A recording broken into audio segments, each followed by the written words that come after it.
Does your skin often feel really tight, dry, flaky, irritated, no matter what type of moisturizer that you use? Extremely dry skin, including flaky scalp and cracked dry heels, usually starts actually from the inside, not necessarily just specifically on the surface. In today's video, we're going to be talking about how to treat extremely dry skin with the combination of using diet-specific probiotics as well as the right skincare routine. Here's the truth.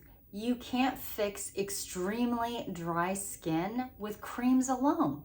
It's what you eat, your gut health, and skincare products that you use that work together. Now, once you combine all three of these things, that's when your skin can really start to heal. So let's start with tip number one, which is going to be the easiest to implement. You're going to find the quickest relief from extremely dry skin. Now remember, you need to follow step 2 and 3 for longer lasting results. This is a quick temporary relief for extremely dry skin. So the first thing that you want to do is you want to replace any type of harsh soaps or soft soap or liquid soap. You want to make sure that you want to actually use a facial cleanser. Now the reason why is because facial cleansers are typically just naturally more gentle. You want it to be a pH of a 5.5. You don't want it to be any lower than that, but about 5.5 is good. Non-fragranced cleanser. After you do that, now most moisturizers are formulated that they work more effectively when your skin is actually slightly moist. However, this is going to be a little bit different. You want your skin to be completely dry to apply this, because when you apply this, this actually coats your skin and creates a barrier. This is going to be very effective for people, especially who have impaired barrier functions. Now, I actually used this back in the treatment room when I was actually treating clients, and I did a video back in February 2021 called How to Treat Extremely Dry Hands. So you can go back and watch that video. And one of the products that I did list underneath the video was this product. Now, the product is called Gloves in a Bottle. Now, this one's probably going to be more ideal if you are in a work setting by the sink, because it has a pump in it. And after you wash your hands and you dry it off completely, you're going to put this one on. When I was doing it, this is the only formulation that they had. Now, the difference is, if you look at this one, this is more of a lotion, even though it doesn't really have any oils in it. It is completely non-greasy, and it forms a like a barrier between your skin and doesn't let moisture escape. Now, it's not greasy at all. Now, the barrier that they use is not oil. Typically, a lot of lotions will have oils, and it'll feel kind of sticky, tacky, or oily. This one doesn't at all. It lasts about 4 to 12 hours, depending on how much you have to wash your hands. So you need to reapply every 4 to 12 hours. How this works is they use dimethicone, a silicone that actually forms this barrier on your skin without feeling greasy. Now, for those of you who've been following my channel for a while, you know that I'm not a big fan of silicone. However, in this instance, without using oil, you have to replace it with some sort of barrier, and it is not sticky or tacky at all, which is going to be ideal, especially for those of you who are in occupations that you wash your hands all the time. So I typically wash my hands about 2 to 3 times per hour before and after every client that I saw. So for those of you who are doctors, nurses, hairstylists, massage therapists, estheticians, any occupation that you are touching the public on a frequent level and you need to wash your hands before and after every person that you see, this is going to be ideal. Now, if you look at the original formulation of this ingredients list, you're going to notice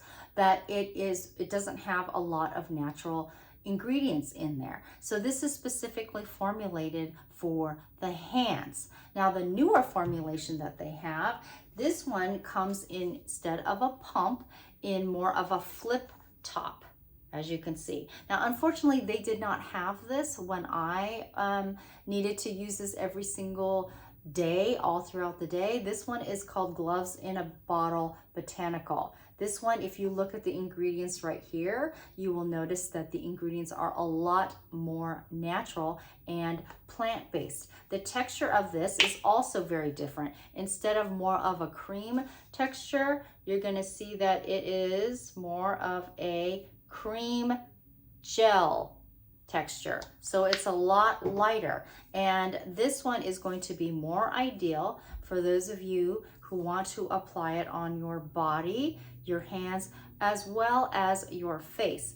Now with the face, there is a specific protocol that you need to follow because this needs to go on dry, naked skin, not serum coated skin, not lotions, not anything like that. And how this lasts is basically the silicone forms the barrier, and as your skin naturally exfoliates, the silicone just comes off with it.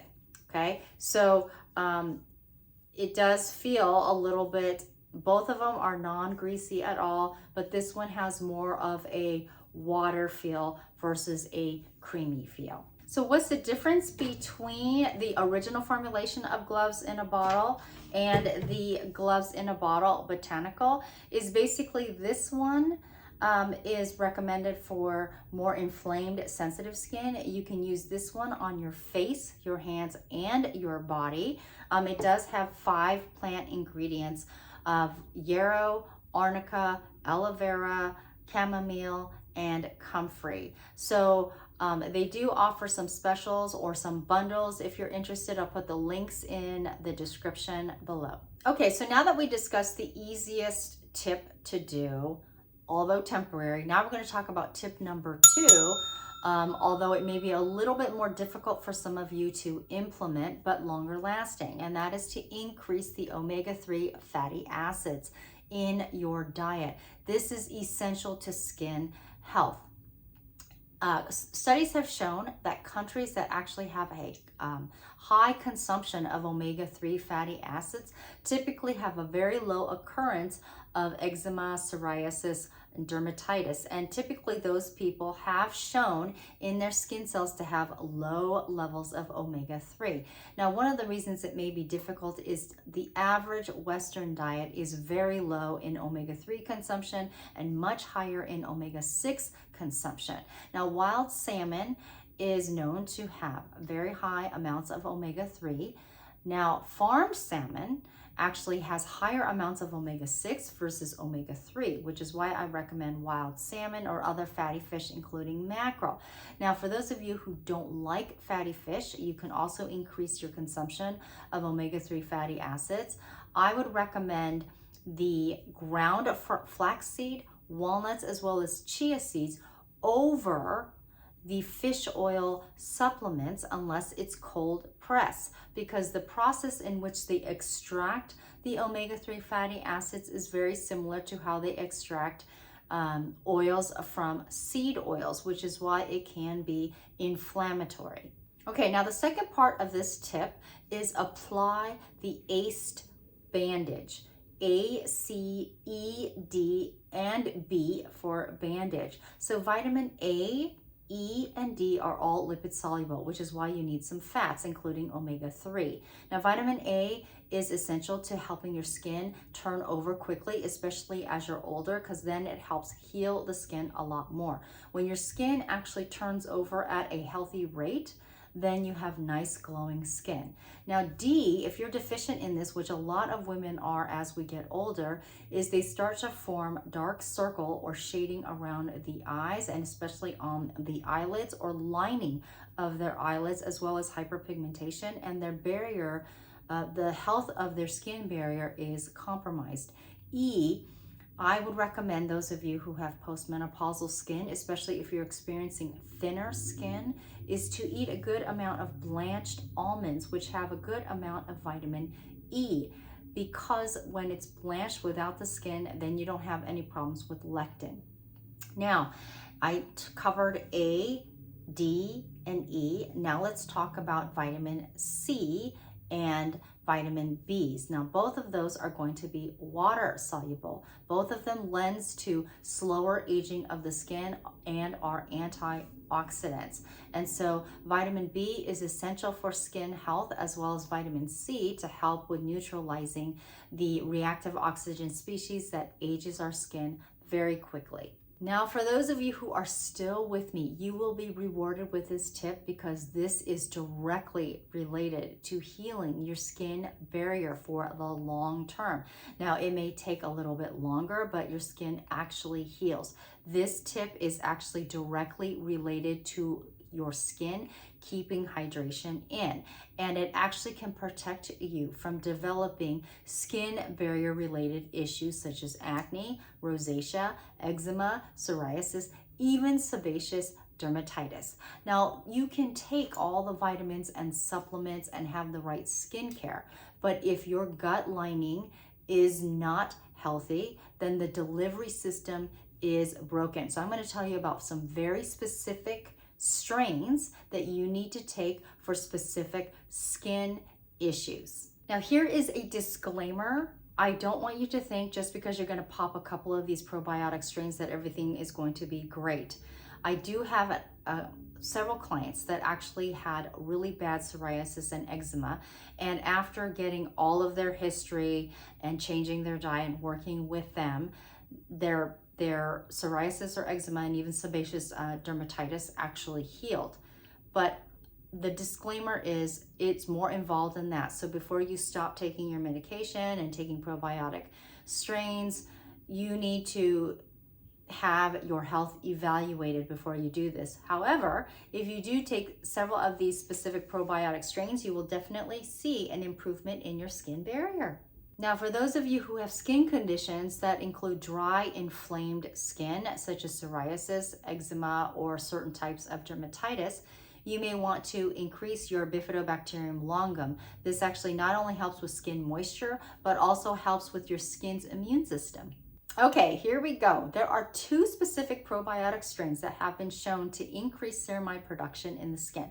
The first one is Streptococcus thermophilus, as well as Lactobacillus plantarum. And this is actually going to be really beneficial for those of you who are postmenopausal, as ceramide production significantly decreases in the skin. Or for those of you who are using Retin-A, you may be very interested in these 2 probiotics. The specific probiotic strains that actually help with skin hydration, all of these probiotic strains are actually going to be prefaced with lactobacillus. So it's going to be Lactobacillus brevis, rhamnosus, acidophilus, helveticus, which is known to give a nutty flavor of Swiss cheeses, and the one we just talked about, plantarum. So now you can see how I bring in nutrition and skincare together to help treat treatment-resistant hyperpigmentation, anti-aging, as well as acne. And for those of you who are interested on how to treat extremely dry hands, you can click on this video right here or this video right here, because remember, makeup is an art, skincare is a science, and we will see you in the next video.